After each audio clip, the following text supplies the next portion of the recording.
Buonasera da Telecolor, nuova edizione di Sicilia 24, questi i titoli del giornale. È stata una giornata di passione per l'aeroporto Fontanarossa di Catania, la cui riapertura è stata riprogrammata per domattina alle 6. Forti disagi, informazioni frammentate, centinaia di passeggeri accampati in attesa di notizie. Il risveglio dell'Etna con un'attività stromboliana dal cratere di sud-est, la cenere vulcanica si è dispersa in direzione sud, il sindaco Trantino ha disposto a Catania divieti di circolazione per i cicli e i motocicli per 48 ore. Si sposta a Porto Empedocle l'emergenza dove continuano ad arrivare i migranti. La prefettura di Agrigento, per ovviare i disagi, ha individuato come luogo di ristoro il palasport in disuso. Non si ferma intanto l'ondata di sbarchi a Lampedusa. Riposto ai falsi preti l'intervento del vescovo di Acireale Raspanti, che dopo la scomunica ai ministri di culto avverte i fedeli: chi li frequenta non è in comunione con la Chiesa. Furto nella parrocchia Cristo Re di Lentini, rubati generi alimentari della Caritas e attrezzature degli scout, il danno per migliaia di euro. Giovanni Sollima incanta Segesta, il violoncellista e compositore siciliano, si è esibito nel tempio di Afrodite Urania. Calcio, giornata storica per il Palermo che è tornato a allenarsi a Torretta, venerdì esordio in campionato a Bari. Il Catania si ferma e torna a allenarsi mercoledì a Ragalna. Sul mercato invece prosegue la caccia a un attaccante.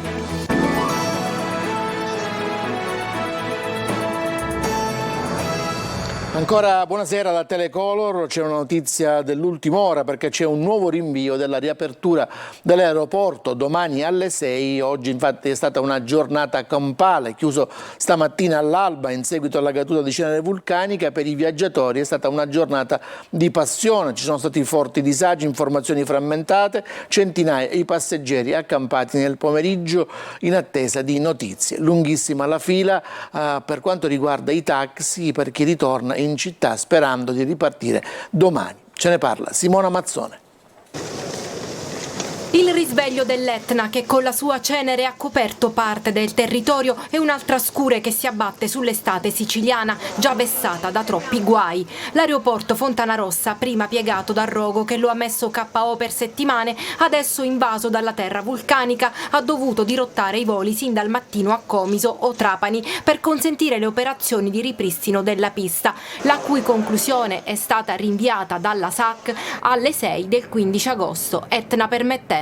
Dalle 12 alle 20 era prevista da Catania la partenza di 57 voli e l'arrivo di 68, tante le difficoltà per migliaia di passeggeri. Ancora nel pomeriggio centinaia, tra cui molte famiglie con bambini accampati in attesa di notizie. Fuori dalle sale dell'aerostazione un caldo torrido e una fila lunghissima davanti la fermata dei taxi.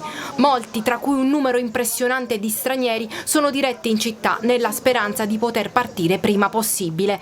Una famiglia già sconvolta per il viaggio all'andata a causa del rogo a Fontanarossa e del dirottamento a Comiso, con il volo fissato oggi dovrà partire giorno 16 da Palermo. Domani non ci sono voli. Altri passeggeri avevano il volo per Milano alle 9, ma è stato cancellato. Forse dormiamo qui in aeroporto, dicono. Dovevo andare a Bologna.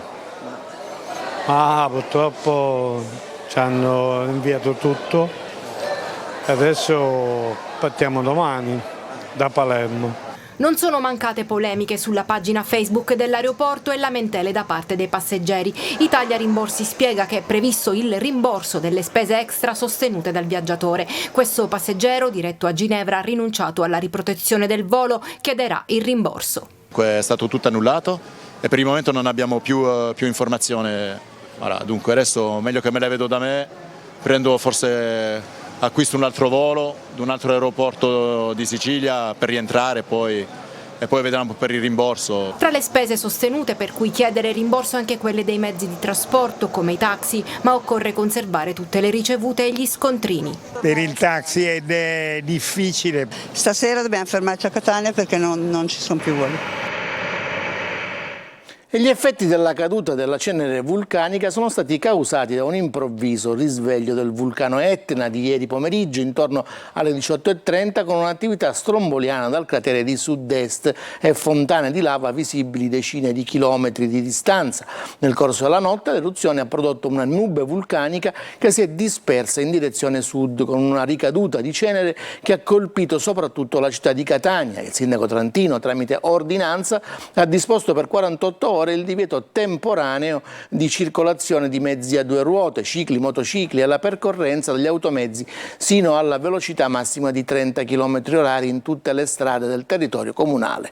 Divieto di accampamenti ci sono stati anche per quanto riguarda il giorno di Ferragosto, perché malgrado la cenere e i divieti dei sindaci sulle spiagge di Catania e provincia sono sorte delle tendopoli per trascorrere in riva al mare la notte di Ferragosto, come dimostrano queste immagini che sono state girate questa mattina nella zona di Mascali, un film che si ripete non solo nelle spiagge libere ma anche in alcuni degli stabilimenti balneari della playa, e questo in barba ai divieti di falò e di accampamento sulla spiaggia che arrivano puntuali ogni anno. A Catania il sindaco trentino ha firmato l'ordinanza che include anche il divieto di bevande alcoliche, la vendita di bevande alcoliche da stasera fino all'alba di domani, ma più forte dei divieti evidentemente è la tradizione dei picnic delle serate sotto le stelle. Il rischio, ricorda il primo cittadino, è di incrementare incendi senza contare i danni ambientali. Adesso ci spostiamo, cambiamo argomento, parliamo di migranti perché è emergenza a Porto Empedocle dove continuano ad arrivare persone da Lampedusa. La prefettura di Agrigento, per ovviare ai disagi, ha individuato come luogo di ristoro per gli ospiti che arrivano dalle Pelagie il Palasport in disuso. Ce ne parla Laura Spanò. A Porto Empedocle è emergenza migranti. Nell'area di transito creata per le preidentificazioni al porto ci sono 1100 migranti, ma in serata si attende l'arrivo di 379 migranti imbarcati sul traghetto Galaxy, altri 200 ne arriveranno invece domani. Oggi pomeriggio intanto su disposizione della prefettura di Agrigento è stato effettuato un trasferimento di 230 persone scortate dalla polizia verso strutture d'accoglienza dell'isola. Per fronteggiare l'emergenza la prefettura già ieri ha individuato la soluzione a brevissimo termine dell'utilizzo del Palasport. Stamane era previsto l'intervento della ditta che si occupa della raccolta dei rifiuti per conto del comune e la rimozione degli ingombranti. A edificio ripulito potranno essere ospitati circa 600 persone, mentre 300 potranno restare nell'area del porto dove nei prossimi giorni verranno collocati 3 tendoni. È finita per fortuna la protesta poi dei dipendenti del titolare di un locale della cittadina che aveva di fatto rallentato la sistemazione temporanea di diversi gruppi di persone, fra cui donne e bambini, persone che durante la notte sono rimasti, visto che le temperature si sono abbassate al ghiaccio, sotto i gazebi sistemati nella parte terminale del porto. Sono invece 1764 i migranti rimasti a Lampedusa, compresi gli ultimi 109 sbarcati fra la notte e l'alba.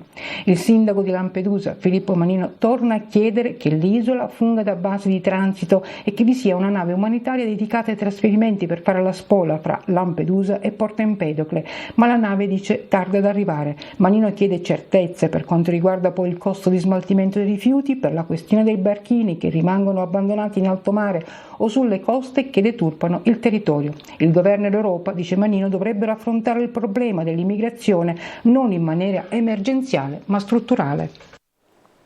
È morto nell'ospedale Bucchieri La Ferla di Palermo, dove era ricoverato il forestale rimasto ferito negli incendi di Monreale del 24 e del 25 luglio. Matteo Brandi, questo il suo nome, di 67 anni, durante lo spegnimento delle fiamme si era provocato una lesione alla colonna vertebrale. L'uomo è la 4ª vittima degli incendi che hanno sconvolto il palermitano. Il presidente della regione Schifani e la giunta esprimono il loro cordoglio.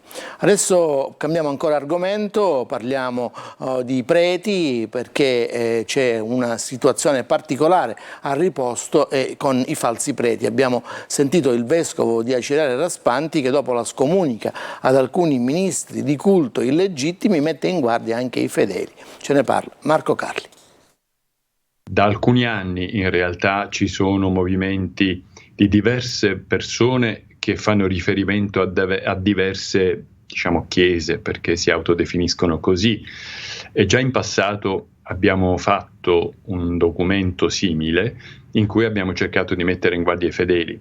Dagli Stati Uniti, dove trascorre le vacanze in una parrocchia di Manhattan, a New York, Antonino Raspanti ammonisce ancora: attenzione ai falsi preti. Il vescovo di Acireale, presidente della Conferenza Episcopale Siciliana, mette in guardia i fedeli. Nel territorio di riposto, che fa parte proprio della diocesi di Acireale, erano stati segnalati diversi casi di celebrazione illecita dei sacramenti. Raspanti dunque ha deciso di intervenire con una nota in cui si parla di ministri di culto che dichiarano di appartenere ad una comunità ecclesiale che si attribuisce il nome cattolica, pur non avendo alcun vincolo di comunione con la Chiesa Cattolica Romana e con il Papa. Il comunicato è stato affisso nelle chiese della diocesi e letto durante la messa. Il fenomeno, inoltre, pare stia dilagando sui social, con benedizioni a domicilio e celebrazioni pubbliche con foto e video postati su TikTok. La possibilità di irradiare potenzialmente infinita, di fatto comunque ha sempre dei limiti, e tuttavia certamente travalica di molto i confini territoriali di una diocesi sostanzialmente piccola come è quella di Acireale. C'è anche un ammonimento per chi decide di partecipare alle celebrazioni di queste comunità e ricevere i sacramenti. Mi incombe il dovere di mettere in guardia i fedeli battezzati attualmente in piena comunione, insomma pienamente cattolici romani, metterli in guardia che se frequentano, se vanno, se incontrano comunità e ministri di questo tipo, non sono assolutamente in comunione con noi. È gravissimo, un bimbo di 2 anni e mezzo caduto in acqua in una piscina di una villa privata a Santa Venerina nel Catanese. Sul posto i sanitari del 118 intervenuti per rianimarlo e i carabinieri di Giarre sono appunto intervenuti. Ci fermiamo, c'è una pausa pubblicitaria, torniamo subito dopo.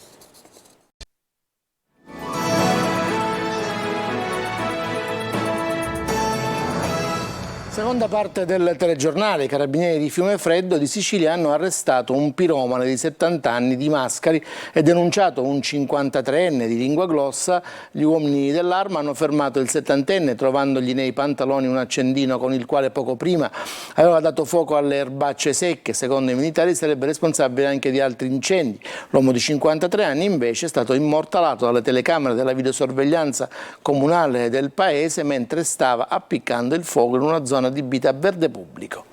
Adesso ci spostiamo a Lentini perché nella parrocchia Cristo Re è stata presa di mira dai ladri, rubati generi alimentari della Caritas e attrezzatura degli scout, facendo un danno di migliaia di euro. Il gruppo Agesci 2 agli autori del furto dice: avete calpestato la vostra vita. Ce ne parla Simona Mazzone e Francesco Aloi. I ladri non risparmiano nemmeno la chiesa e nei magazzini di Caritas e Scout fanno razzia di quello che trovano. È accaduto nella parrocchia Cristo Re a Lentini. A fare la scoperta i capi Scout Agesci. Era notte quando qualcuno si è introdotto nei locali portando via scorte di alimentari e attrezzature. Non è da escludere che chi ha commesso il furto possa conoscere il posto, perché dalla dinamica, si legge nel post pubblicato sulla pagina Facebook degli Scout, è apparso subito chiaro che non era la prima volta che entrassero nei locali parrocchiali dove mensilmente la Caritas svolge il proprio servizio. Un gesto subito condannato dall'opinione pubblica che ha scosso sia la comunità che il parroco. Raggiunto telefonicamente Don Marco Scolla ha preferito non rilasciare dichiarazioni. Ammonterebbe a qualche migliaio di euro il danno causato, anche considerando l'effrazione. Se da un lato il danno materiale potrà essere riparato, dall'altro ciò che sarà difficile recuperare è la fiducia nella società e nei confronti della nostra città, scrivono ancora gli Scout. Ogni giorno la Caritas è al servizio per aiutare i più bisognosi, come sottolineano i volontari, con passione e devozione. Ma il furto non li ferma. Noi continueremo a costruirci cassapanche, continueremo a creare tavoli e incidere il cuoio. Faremo tutto quello che avreste voluto impedirci di fare rubando i nostri attrezzi. Una sola cosa: non potete calpestare i nostri sogni e quelli dei nostri ragazzi. Si chiude il post con un messaggio indirizzato a chi ha commesso il furto. Intanto i volontari vanno avanti mentre i carabinieri sono a caccia degli autori del furto, difficili da individuare al momento. Pare che sul posto non ci siano telecamere. Conservava in frigorifero 11 carcasse congelate di cuccioli di cane. A fare la scoperta a riposto la polizia municipale dopo il blitz in un canile lager. Nella struttura fatiscente erano rinchiusi 11 cani denutriti e in pessime condizioni. I cuccioli morti potrebbero essere figli di alcune delle cagne liberate in precedenza nel corso di un intervento scattato dopo la segnalazione di un animalista volontario. Adesso parliamo di spettacolo. Giovanni Sollima incanta Segesta. Il violoncellista e compositore siciliano, noto in tutto il mondo, si è esibito ieri sera nell'ambito del Segesta Teatro Festival per quinte le colonne del Tempio di Urania. Orazio Longo ce ne parla. Aggiungi un arco a un tempio antico e la magia è fatta. Violoncellista di fama internazionale e compositore italiano tra i più eseguiti al mondo, Giovanni Sollima è stato il protagonista della seconda edizione del Segesta Teatro Festival.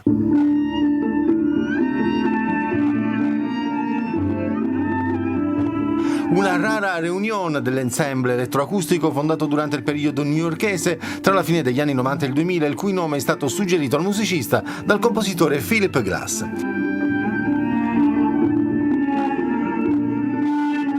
Violoncello, trio d'archi, tastiere e percussioni per un programma che, a parte la presenza integrale di spasimo, sintetizza il percorso compositivo del poliedrico musicista e compositore. Il Segesta Teatro Festival è sostenuto dal Ministero della Cultura e promosso dal Parco Archeologico di Segesta.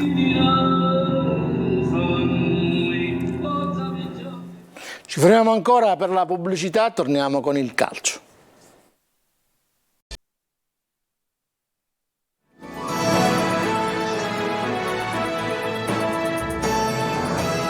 Siamo al calcio, primo storico allenamento per quanto riguarda il Palermo del nuovo centro sportivo di Torretta, rosanero, che lavorano in vista della prima giornata di campionato venerdì sera a Bari. Marco Gullà.